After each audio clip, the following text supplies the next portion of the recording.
வணக்கம். எல்லோரோட ஃபோக்கஸும் இந்த வீக்கெண்ட் அமெரிக்காவுக்கும், ஈரானுக்குமான இந்த நியூக்ளியர் ட்ரேட் டீல் மேல தான் இருந்தது.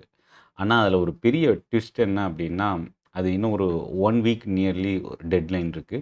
பட் அதுக்கு முன்னாடி அத விட ஒரு பெரிய பிரச்சனை இந்த வீக்கெண்ட்ல டர்ன் ஆயிருக்கு. முக்கியமா அமெரிக்காவோட அ கோர்ட் ஒரு முக்கியமான தீர்ப்ப விதிச்சிருக்காங்க.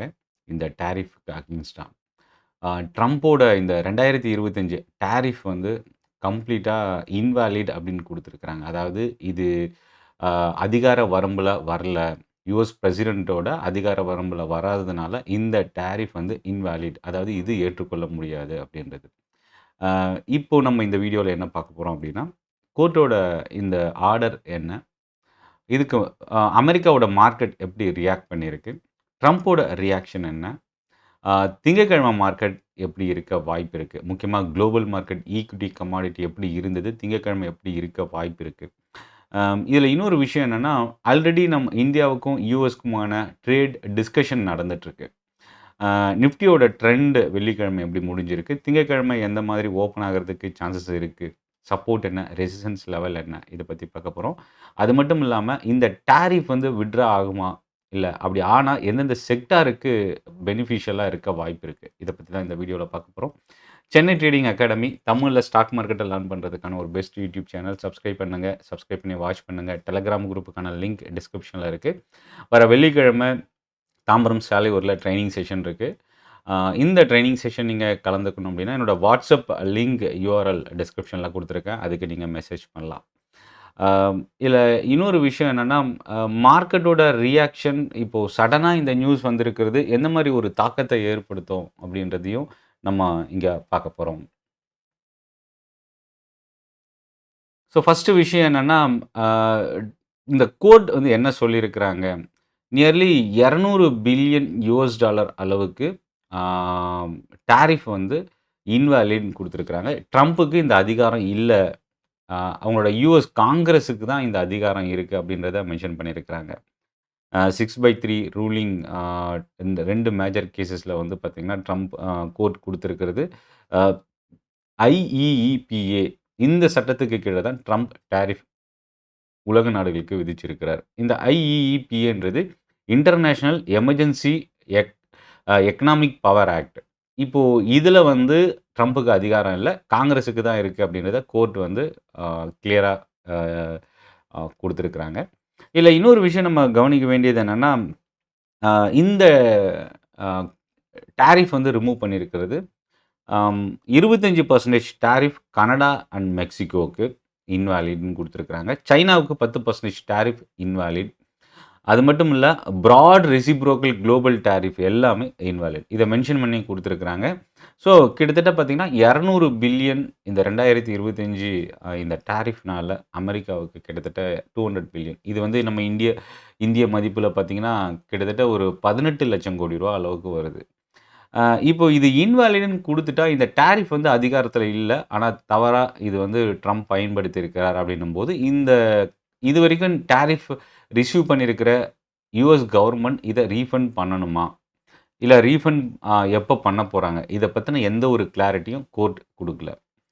அடுத்தது இப்போ இந்த நியூஸ் வந்து யுஎஸ் மார்க்கெட் பாசிட்டிவா தான் க்ளோஸ் ஆயிருக்கு. பட் பெரிய அளவுக்கு எக்ஸ்ப்ளோசிவ் பாசிட்டிவ் இல்ல.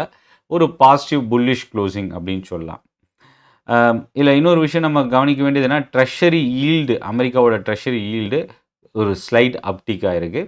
ரொம்ப மேஜரா இந்த விஷயம் வந்து பெனிஃபிட் யாருக்குன்னா, கன்சியூமர் ரிலேட்டட் ரீட்டெயில் கம்பெனிஸ்க்கு இது பாசிட்டிவ். ஸோ அந்த ஸ்டாக்ஸ்ல தான் அமெரிக்கால வந்து ஒரு பாசிட்டிவ் ரியாக்ஷன் இருந்தது. இதனால யாருக்கு பெனிஃபிட்? டெம்பரவரியா இதில வந்து பார்த்தீங்கன்னா, ஆம் இந்த ரீஃபண்ட் பொட்டன்ஷியல் இருக்கக்கூடிய இண்டஸ்ட்ரி கம்பெனிஸ்க்கு இது பெனிஃபிட். ஸோ அமெரிக்காவுக்கு இங்கிருந்து ஏற்றுமதி பண்ணியிருக்கிற கம்பெனிஸ்க்கு ஏற்கனவே 18% டாரிஃப் இருந்தது. அதுக்கு முன்னாடி 50% டாரிஃப் இருந்தது. இப்போ இந்த 50% ஏற்கனவே பே பண்ணி எக்ஸ்போர்ட் பண்ணியிருந்தாங்க. இல்ல 18% எக்ஸ்போர்ட் பண்ணியிருக்காங்கன்னா, அந்த டாரிஃப் வந்து ரீஃபண்ட் ஆகும். இது ரீஃபண்ட் ஆக வாய்ப்பு இருக்கு. பட் ஆனா, இத பத்தின எந்த ஒரு அஃபிஷியல் கிளாரிஃபிகேஷன் யுஎஸ் சைட்ல இருந்து இல்ல, இப்போ வரைக்கும். ஸோ, அப்ப என்ன ஆகும் இது அப்டின்னா, அந்த மாரி எக்ஸ்போர்ட் கம்பெனிஸ்க்கு இது பெனிஃபிட்டா இருக்கும். இந்த பொட்டன்ஷியல் இந்த எக்ஸ்போர்ட்டுக்கான ரீஃபண்ட் வந்து அப்ராக்ஸிமேட்டா வந்து பார்த்தீங்கன்னா, இன்கேஸ் அத ரீஃபண்ட் பண்ற கட்டாயம் வந்தது அப்படின்னா, 133லேருந்து $200 பில்லியன் அளவுக்கு இது வருது. இப்போ இதுக்கு ட்ரம்ப் என்ன சொல்றாரு? இது ரொம்ப இம்பார்ட்டன்ட். இந்த டாரிஃப் பிரச்சனை தீர்ந்துடுச்சுன்னு அமெரிக்காவோட கோர்ட் அவங்களோட தீர்ப்புலேருந்து நம்ம தெரிஞ்சுக்கிட்டாலும், பட் இது ஒரு அன்சர்டனிட்டிய கிரியேட் பண்ணியிருக்கு. ஏற்கனவே பிரசிடென்ட் ட்ரம்ப்புக்கும், ஃபெடரல் ரிசர்வோட சேர்மேனுக்கும் பெரிய டிஸ்பியூட்ஸ் இருந்தது. அவங்களோட கவர்மெண்ட் லாயர்ஸ் ஃபெடரல் ரிசர்வோட சேர்மேனுக்கு அகைன்ஸ்டா கிரிமினல் சார்ஜஸ் வந்து ஃபைல் பண்ணுவோன்னு சொல்லியிருந்தாங்க. அது ஒரு பெரிய இஷ்யூ போயிட்டு இருந்தது. அப்போ மார்க்கெட் அதுக்கு பெரிய அளவுக்கு ஒரு நெகட்டிவ் ரியாக்ஷன் இருந்தது. அமெரிக்காலயும் சரி, குளோபலாவும். இப்போ கோர்ட்டுக்கும் ட்ரம்ப்புக்கும் இருக்கிற இந்த ஒரு காட்டமான ரிப்ளை குடுத்திருக்கிறார். ட்ரம்ப்போட ரெஸ்பான்ஸ பொறுத்தவரைக்கும் ரொம்ப டெரிபிள் அண்ட் அவரோட கோவத்த வெளிப்படுத்தியிருக்கிறார். ஒரு லாங் டீட்டெயில்டு ட்விட்டர்ல எக்ஸ்ல வந்து அவர் குடுத்திருக்கிற விஷயம். இப்போ இது மட்டும் தான் சொல்லியிருக்கிறாருன்னா, அடுத்த ஒரு குண்ட போட்டிருக்கிறார். இப்போ இந்த ஏற்கனவே இருக்கிற டாரிஃப் எல்லாத்தையும் கோர்ட் வந்து இன்வாலிட்ன்னு குடுத்ததுனால, அடிஷனலா இப்போ நியூ டாரிஃப் 10% விதிச்சிருந்தார். இப்போ இந்த கோர்ட்டோட வெர்டிக்ட் வந்ததுக்கப்புறம், இப்போ மறுபடியும் 10% டாரிஃப் ஆல் குளோபல் எல்லா கண்ட்ரீஸ்க்கும். அந்த 10% என்ன பண்ணாருன்னா, அடுத்த வித்தின் 24 ஹவர்ஸ்க்குள்ள 15% இன்கிரீஸ் பண்ணியிருக்கிறார். ஸோ அப்ப என்னன்னா, இதிலருந்து நம்ம தெரிஞ்சுக்கக்கூடியது, இந்த 20% 30% டாரிஃப் இருக்கிற கண்ட்ரீஸ்க்கு இது பெனிஃபிட். ஏற்கனவே 5% 10% டாரிஃப் இருக்கிற கண்ட்ரீஸ்க்கு இது ஒரு ஸ்லைட் நெகட்டிவ். இவரு குடுத்திருக்கிற இந்த டாரிஃப் இம்பாக்ட்னால குளோபல் மார்க்கெட்ல என்ன தாக்கத்த ஏற்படுத்தும் அப்டின்னா, இப்போ வரைக்கும் கிஃப்ட் நிஃப்டி நியர்லி 300 பாயிண்ட் ப்ளஸ்ல இருக்கு. பட் இதுக்கு முன்னாடி 50% டாரிஃப் வந்து இந்தியாவுக்கும், அமெரிக்காவுக்குமான அந்த டீல் க்ளோஸ் ஆகும்போது 18%ஆ குறைச்சாங்க. அப்ப நியர்லி மார்க்கெட் ஒரு கேப் அப் 1000 பாயிண்ட்ஸ் கிட்ட கேப் அப் இருந்தது. பட் அதுக்கப்புறம் அந்த கேப் அப் ஓப்பனிங்க்கு அப்புறம் தொடர்ந்து இறங்கி தான் நியர்லி ஒரு 600 பாயிண்ட்ல தான் முடிஞ்சது. பட் அந்த மாதிரியான ரியாக்ஷன் வரப்போற மண்டேல இருக்க வாய்ப்பு இருக்கு. ஸோ அப்போ இன்வெஸ்டர்ஸ் முக்கியமா ஆப்ஷன் ட்ரேடர்ஸ் நீங்க ஆல்ரெடி வந்து கால் ஆப்ஷன் வாங்கி ஹோல்ட் பண்ணியிருக்கீங்க அப்டின்னா, ரொம்ப காஷியஸா ஒரு ட்ரெய்லிங் ஸ்டாப் லாஸ் போலவோ, இல்ல ஒரு சர்டன் ப்ராஃபிட் ரேஞ்ச் இல்ல ஒரு சப்போர்ட் ஜோன் போலவோ நீங்க ரீடெயின் பண்ணுங்க 1. 2வது நீங்க புட் ஆப்ஷன் வச்சிருக்கீங்க அப்டின்னா, ஓப்பனிங்ல வர டே ஹைய மார்க்கெட் அடுத்த ஒரு 9:30க்கு அப்புறம் மறுபடியும் பிரேக் பண்ணுதான்றத வாட்ச் பண்ணுங்க. மறுபடியும் 9:30க்கு அப்புறம் மார்க்கெட் அது அகைன் டே ஹைய நிஃப்டி பிரேக் பண்ணியிருந்ததுன்னா, இன்னும் ஒரு ஸ்ட்ரெங்தன் வந்து நிஃப்டிக்கு கிடைக்க வாய்ப்பு இருக்கு. இப்போ இந்த சென்டிமெண்ட் வந்து கோர்ட்டோட தீர்ப்பு, அதுக்கு குளோபல் மார்க்கெட் முக்கியமா இதுல நம்ம கவனிக்கக்கூடியது குளோபல் மார்க்கெட்ட பத்தி நான் டீட்டெயிலா இன்னும் அடுத்து நான் சொல்றேன். டவ் ஜோன்ஸ் பார்த்தீங்கன்னா 0.4% இன்கிரீஸ் ஆயிருந்தது. S&P 0.7%, Nasdaq index 0.8%, GIFT Nifty 320 point வந்து வெள்ளிக்கிழமை ப்ளஸ்ல முடிஞ்சிருக்கு. கமாடிட்டி பக்கம் வரும்போது சில்வர் தான் ஒரு ஸ்ட்ராங்கான ராலி. கிட்டத்தட்ட 6% இன்கிரீஸ் ஆகி $82க்கு மேல ரைஸ் ஆயிருக்கு. காப்பர் நியர்லி 2% இன்கிரீஸ் ஆயிருக்கு. கோல்டு 1.6% பாசிட்டிவா முடிஞ்சிருக்கு. க்ரூட் ஆயில் பொறுத்தவரைக்கும் நியூட்ரலா முடிஞ்சிருக்கு. எந்த சேஞ்சஸுமே இல்ல. இப்போ இதிலிருந்து நம்ம தெரிஞ்சுக்கக்கூடியது என்னன்னா, மண்டே மார்க்கெட்ல சில்வர் பேஸ்டு ஸ்டாக்ஸ் வாட்ச் பண்ணலாம். காப்பர் பேஸ்டு ஸ்டாக்ஸ் வாட்ச் பண்ணலாம். அதாவது சிம்பிளா சொல்லணும்னா, மெட்டல் ஸ்டாக்ஸ்க்கு இது ஒரு பாசிட்டிவ் சென்டிமென்ட். 2வது இங்கிருந்து எக்ஸ்போர்ட் பண்ணக்கூடிய ஸ்டாக்ஸ் நம்ம கவனிக்கலாம். இந்த டாரிஃப் கோர்ட்டோட ஆர்டர் வந்து டெக்ஸ்டைல் கம்பெனிஸ்க்கு இது ஒரு positive. Pharma companies, chemical, GeM and jewellery, auto ancillary manufacturing companies, ID services, metal industry இந்த செக்டாருக்கு இந்த தீர்ப்பு ஒரு பாசிட்டிவ். பட் ட்ரம்ப் அகைன் ஒரு 15%ன்றது ஒரு பெரிய அளவுக்கு இல்ல.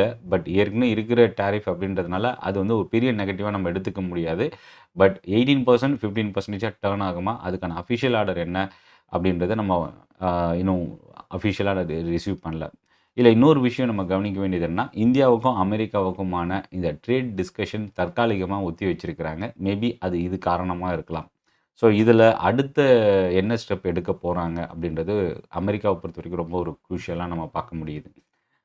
ஈரான் பிரச்சனை இன்னும் முடியல. வரப்போற வாரம் அது அடுத்தடுத்த மூவ்மெண்ட் என்னன்றது நமக்கு தெரிய வரும். 2வது இது ஒரு அன்சர்டனிட்டிய தான் கிரியேட் பண்ணியிருக்கு. கோர்ட்டுக்கும், ட்ரம்புக்கும். ஸோ இந்த ஈகோவ ட்ரம்ப் எப்படி சமாளிக்க போறார் அப்படின்றது ரொம்ப ஒரு முக்கியமான விஷயம். இதுக்கு அடுத்தடுத்த ஸ்டெப் என்ன எடுக்க போறார்? மறுபடியும் டாரிஃப் வார் வரப்போதா? எல்லாமே இந்த வரப்போகிற வாரத்தில் நமக்கு என்னன்றது கிளியராக தெரிஞ்சிடும். ஆனால் ஒரு விஷயம் என்னென்னா, ட்ரம்ப்பு அவரோட இந்த டாரிஃப் வாருக்கு ஒரு முற்றுப்புள்ளி கோர்ட் வச்சிருக்கு அப்படின்றத நம்ம எடுத்துக்கிட்டாலும், அகைன் இந்த 10% உடனே அதுக்கப்புறம் அதை 5% இன்க்ரீஸ் பண்ணி 15% அப்படின்னு இன்க்ரீஸ் பண்ணியிருக்கிறது, இந்த கோர்ட்டோட ஆர்டர் அது பெரிய அளவுக்கு ரெஸ்பான்ஸ் இல்லாமல் போயிருக்கு அப்படின்றதையும் பார்க்க முடியுது. இதுக்கு கவர்மெண்ட் இந்த டாரிஃப்க்கு மறுபடியும் கோர்ட் என்ன ரியாக்ட் பண்ண போகிறாங்க, அடுத்தடுத்து என்ன மூவ்மெண்ட் இருக்க போகுது அமெரிக்காலன்றது ரொம்ப இம்பார்ட்டன்ட் ஃபேக்டராக வரப்போகிற வாரத்தில் அதுக்கான ரியாக்ஷன் ரொம்ப அதிகமாக இருக்கிறதுக்கான சான்சஸ் இருக்குது. So metal stocks, textile, pharma இந்த செக்டார் முக்கியமாக அதோட கெமிக்கலும் சேர்த்து நம்ம வாட்ச் பண்ணலாம். இந்த செஷன் யூஸ்ஃபுல்லாக இருக்கும்னு நினைக்கிறேன். Chennai trading academy YouTube channel subscribe பண்ணல அப்படின்னா சப்ஸ்கிரைப் பண்ணி வாட்ச் பண்ணுங்கள். என்னோட டெலகிராம் குரூப்புக்கான லிங்க் வீடியோட டிஸ்கிரிப்ஷனில் இருக்குது.